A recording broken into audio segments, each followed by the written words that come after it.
15 signs she's your best friend for life. Let's go!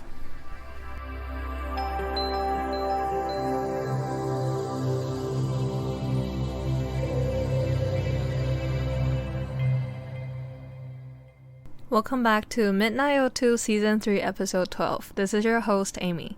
Today we're back with Friendship Series number 2, and I'll be talking about my best friend. And she's also like a sister to me. Her name is Elly Park. For those who have been following MidnightO2 for a while, yes, she did show up on the show as a guest. We talked about different things in LA like boba and recommended places. Okay, so let's jump right in. So actually today before I started recording, I was reading random articles online and I came across this one from MissMalini.com. It's 15 signs she's your best friend forever for life. I usually don't like articles that starts with 10 signs a man likes you. 10 signs this girl is like your one and only, that kind of thing. But then, since we're doing a basic friendship series between me and Elly, I decided I want to go through this with you right here, right now. Yep, so here we go. Number 1, you can converse through eye contact. Okay, I think this is very true. Fair enough.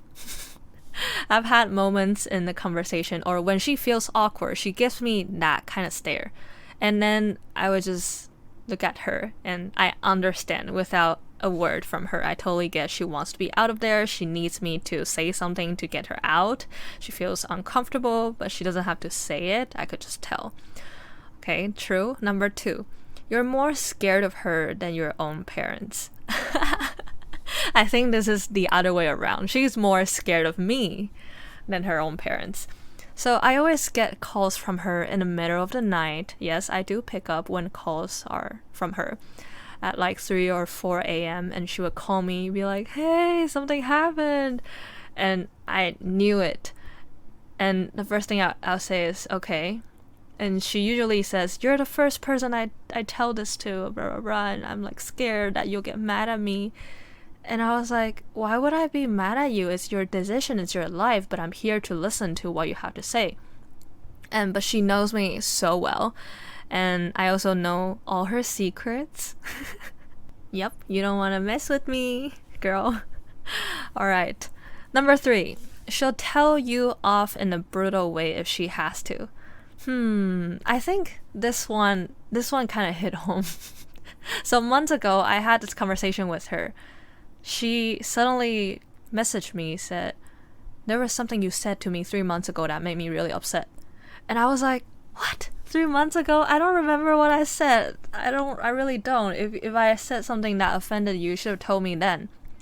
She said, yeah, but the way you said this made me feel stupid. And then she's always really straight up to me.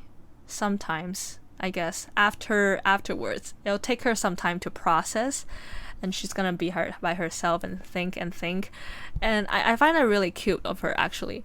She is just the type of girl that is very pure, I guess, pure-hearted, but also very honest and very nice to everybody around her.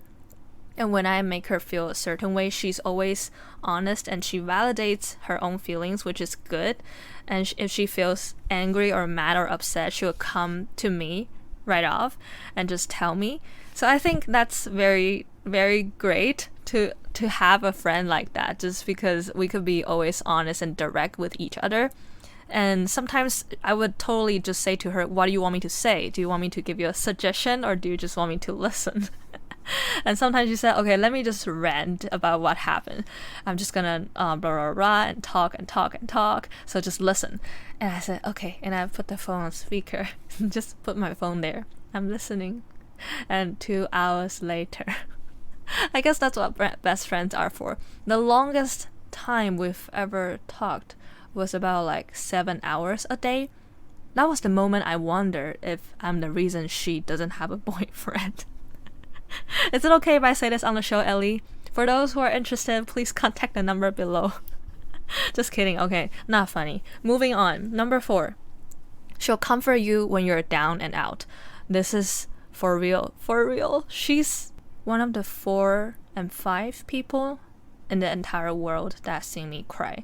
I don't really cry in front of people. I just hold everything in and just process them by myself through writing, as you know, if you're my reader. However, it's different though. When she asks me, "Are you okay?" I just crash. I just break down in front of her. It shows how much I trust her.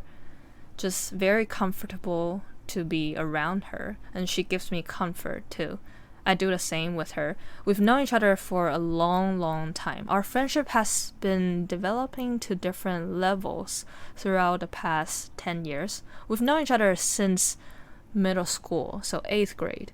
That would be 8th grade, 9th grade, all the way high school, and we went to different states for college, and then we were living in different cities. Now she's all the way across the ocean with different time zones, but we're always there to support each other no matter what happens. And she's seen me ugly cry, like really ugly cry, with like makeup all smushed out. And by the way, I'm back in my studio in Seattle, so if you hear some raindrops in the background, don't worry, I'm in Seattle, and it's true. This noise is not added on afterwards.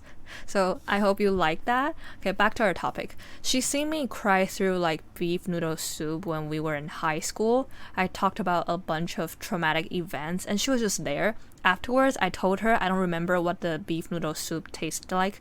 And she said, "It's okay, we'll go again." I found that really cute. I just remembered that. I don't know if you remember, Elly, if you're listening. And she's also very honest with me in terms of, you know how I published my first book and she said, "Yeah, I will pre-order one, but you know I probably would never finish it. But my mom says she wants to read it though." And I was like, "Okay, I'll still sign one for you with your name on it." She's like, "Yeah, okay, I'll keep it." But I know she probably only got through like 2 poems. She's not a big reader at all. But you know, she's my best friend and I'm thankful for her in my life. She's really like a sister to me. I just want to protect her, and I really wish her all the best throughout everything. Oh, this is gonna make me cry. And we cry so much when we're together.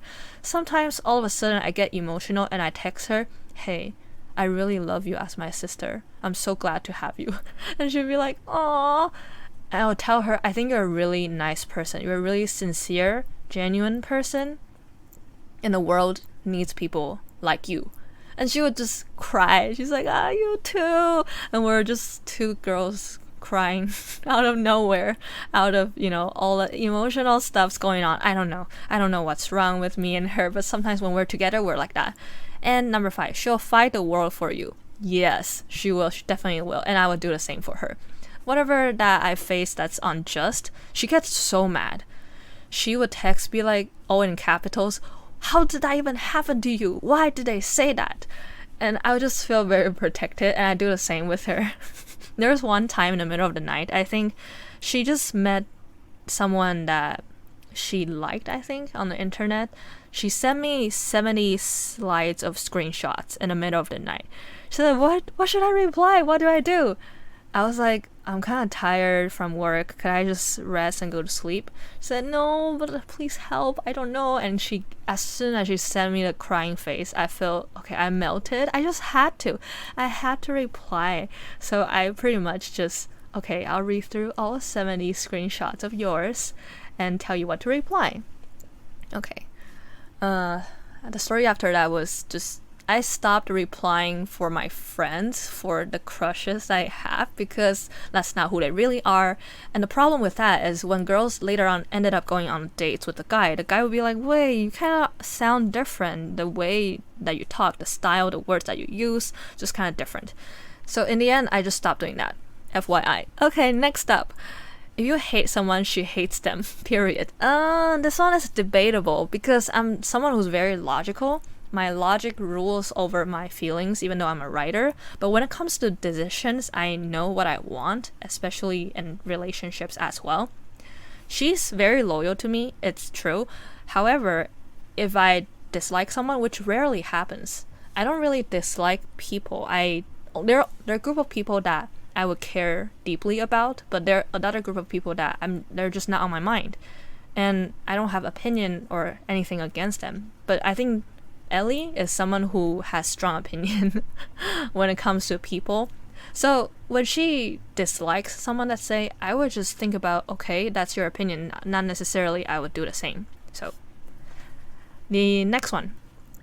She needs to approve the guy you date. Oh, that is so true. Okay, I remember, this is really funny. Here it comes.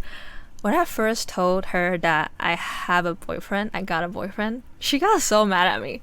She was like, beep. How could you do this to me? You betrayed me. Oh, I'm never gonna talk to you for 3 days. And she literally didn't reply to my calls, didn't reply to my texts for 3 days straight. At that moment, I was shocked because I just wanted to share her that, oh, I really like this guy. We're now in a relationship. It's official. And then she just all of a sudden just stopped talking to me, and she said she got really jealous. She felt like, but that was back then when we were younger. And now these days, all of a sudden she's happy for my relationship. She'd be like, yeah, stop it. I know you guys are cute. I approve. Yeah, he's a nice guy. That's good. Good for you. That's her attitude. Good for you. And smiley face, passive aggressive. But I like that about her. It's kind of cute. Okay. Number 8. You have too many inside jokes. I feel like she will have more inside jokes with other people. I'm just not as funny, not as great. I don't know. I feel like at one point in my life, I just have this random thought I want to do stand-up comedy, but I feel like I'm always going to have tough crowds and they're not going to laugh, and I'm going to feel bad, and I'm going to go home and just write more articles about nobody laughing at my jokes. I don't know. We'll see if that happens, but I also want to get on TED Talk, so that's a lot on my list. It's okay. We still got more years to come and more episodes. We'll see how life goes, okay? In terms of inside jokes, I don't think we have that much. Okay, number 9. People often think you're sisters. And not really. We dress very different. The way we dress completely different, actually.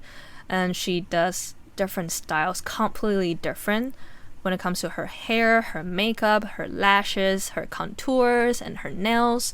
Everything's so different. We also have very different skin color. And we used to be the same height, but she's skinnier than me. I have a bigger bone structure. But then I ended up just growing taller and taller for like the past 4 or 5 years. So I'm 5 centimeters taller than her. And for those who are used to inch, that's 1.9 inch. So I'm that much taller than her for like the past 4 or 5 years. I think I stopped growing. Not sure. But yeah, we could still wear the same size shoes and jackets and everything. Okay, you have to talk at least once a day. This used to be a thing when we were in the same time zone. However, we're in different time zones, so there's no way we could bother each other when we have work and just sleeping schedules and everything. But when we were in the same time zone, she calls me when she's stuck in traffic. She'll be like, dude, I'm falling asleep. Dude, it's been 2 hours. Dude, I drove 45 minutes to get a boba. And I'll just make sure that she's awake because, I don't want her to get in trouble. And it's honestly, I think that's the cutest thing. She would put me on the phone, and then she would just go through in a supermarket and be like, oh, that looks good. And I'll be like, what'd you see? She's like, oh, should I get it? Should I just get both? Oh, but they both look so nice, the ice cream. And I said, yeah, I'll just get both. She's like, okay. Or sometimes I escort her home, like with my voice in the middle of the night when she goes home from her sushi store job. So I think that's kind of cute. I miss her, and I think she'll be back in LA soon, which means we'll be in the same time zone. So Elly, please come back. I'll call you. I miss calling you after work. Number 11, you fight all the time, but make up real quick. We used to fight more, but not anymore. We rarely fight. So for those who are into 16 personalities, I am ENTJ, and she is ISFP. So completely opposite of me. Literally, we are not supposed to get along, and I kept on saying to her if we had met later on in life, I don't think there's a chance that we'll become best friends. But we met really early on when we were a little bit younger and we were still developing our personalities, and we went through a lot together. Just because we shared so much memories in common, we were able to relate and just understand more and be there for each other. There was one time that we were in different friend groups and we stopped talking for 1 year, 1 year and a half. It was after a miscommunication and misunderstanding. There was one time, I think it was, when we went to high school together, we just stopped talking to each other. We stopped even saying hi on the hallway. And it hurt me. At one point, we ended up getting into the same history class again. After that class, I decided I wanted to talk to her. I want to talk it out. And I remember asking her if she could meet me in the library. And I told her we should solve whatever that was happening. And we talked it out. And I told her, let's start everything all over again. This sounds like a romantic relationship, but that's exactly what happened. Actually, let me tell you, my platonic friendships are always more meaningful and more memorable than all the romantic relationships in my life, other than my current one. Okay, well, that's what happened, and we talked it out, and we never separated ever since. And number 12, you tell each other everything. Yes, literally everything. From pimples on my back, all the concerns, we tell each other everything. She probably knows all my secrets, and she understands how I feel. And she also knows what I would be thinking. Yeah. Number 13, people don't get you're kind of crazy. Yes. So we see each other now like once a year or once every 2 years. When we see each other at the airport, she'll come pick me up or I go pick her up.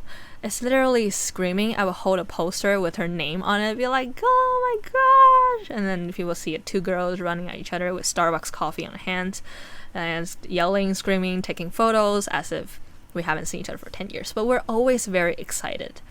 Number 14. She's your cheerleader. Yes, I think we're each other's cheerleaders. She used to be like, cheer up, girl. I got you. I love you. You're the best. And a lot of cute emojis, which I think is very, very sweet. Whoever has her as a wife or as a girlfriend, really, I think she's a blessing. She's my biggest support system. She does encourage me a lot to get more out of my life, and she believes in me. That's very important. So I remember when I was having problem deciding what exactly I wanted with my life. Back then, when first year of college, I was struggling to admit how much I wanted to do writing and just go against what my parents wanted. She told me in hotel room when we were on vacation, she said, hey, you have to be stubborn. Be stubborn and go fight for what you want. And she just shook my shoulders, and that was just memorable to me.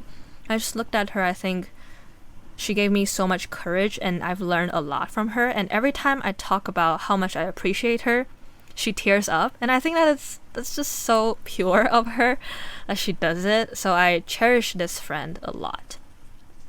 Yes. Number 15. You're possessive about each other. Well, I think girls are always a little bit like this when someone has like, someone calls me, Amy's my best friend, Amy's my sister, and Elly would be like, she's my sister, she's my best friend, that kind of thing. We have many friends, but I think she's sister's really almost like sister, because my parents literally told her, do you want to ask your parents to let you become literally our daughter? Like kind of thing in Asian tradition. And I guess that's what makes our friendship really special. I didn't think that I was going to go through all the signs on MissMalani.com's blog, that 15 signs she's my best friend, but I guess I was lucky enough to have found a girl like this. And I think you'll appreciate me too, right, Elly? You better listen to this podcast. I just want to share that I'm very, very thankful for you. And Elly always tells me that I am the only person she handwrite things to. She remembers my birthday, even my anniversary with my boyfriend. She would send me my birthday card and Christmas gift. She plans my birthday like months and months ago. And she has done a lot of great things like surprise box and just really cute notes, handwritten stuffs. She doesn't really like writing. And the one thing really funny is that she uses 10 different colors of just different things when it comes to letters that she sent to me. At one point, I just told her, can you just stick with one color, please? I understand we study design, we study art. Please, take care of my eyes. And yeah, she tried, but it just didn't work that well, I guess. And I write cursive in almost everything to all my friends, but I know she has a hard time reading my cursive handwriting, so I try to not write that. And she was like, do you think I don't understand them? Yeah, I don't. Which I thought was pretty cute too. This makes me miss her very much. Would definitely give her a huge hug when I see her again. So come back soon to the States, and I miss you lots. That was a different way of doing this friendship series. It's more upbeat. I hope you liked today's content actually. So I'm actually getting more responsibilities from my daily life, and I'll probably readjust the schedule of posting these podcasts, but I will keep you guys updated for sure, and I've been writing new stories and new poetry. I will be publishing them on Medium blogs or on my social media, so stay tuned for that. And I think that's it for today's content. We have 2 more friendship series coming up in the future weeks, so stay tuned, and don't forget to comment down below whichever platform that you're using. It really encourages me to do more. It motivates me to keep on doing everything, and it makes me feel better as a creator. Just gonna be honest with you right there. And I'm back in the raining Seattle. I hope you had a good night and liked today's content. For more stories, you could always reach me at ahcpoetry@gmail.com or find me on Instagram at ahcpoetry. I'm also on Facebook if you want to read longer posts from me. And last but not least, have a great rest of your day, and for those who are still not sleeping, get some rest, and good night.